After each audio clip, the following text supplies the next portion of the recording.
Merci, Monsieur Dive. Monsieur Prudhomme.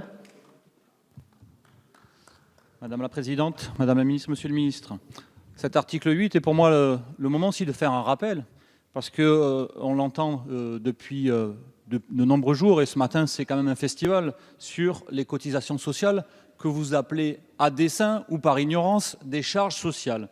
Et vous essayez de plus de nous convaincre que ces mesures de baisse des cotisations sociales seraient des mesures pour notre pouvoir d'achat. Alors, je vous pose la question, savez-vous seulement ce que sont ces cotisations sociales? Je vais vous l'expliquer, puisque visiblement tout le monde n'est pas bien au courant. C'est une part du salaire que nous mettons en commun et qui est différée. Mais ce sont surtout des prestations chômage et des prestations santé. Alors, monsieur, vous pouvez souffler, mais notre pouvoir d'achat, ce n'est pas le chiffre en bas à droite de la fiche de paye. Notre pouvoir d'achat, c'est ce qui est écrit en haut à gauche.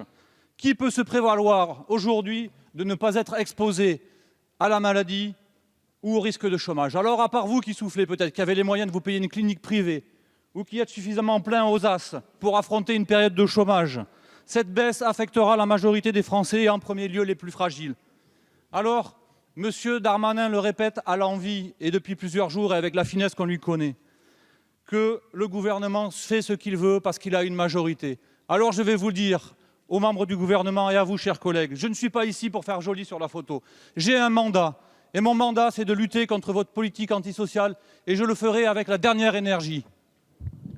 Merci, Monsieur Prudhomme.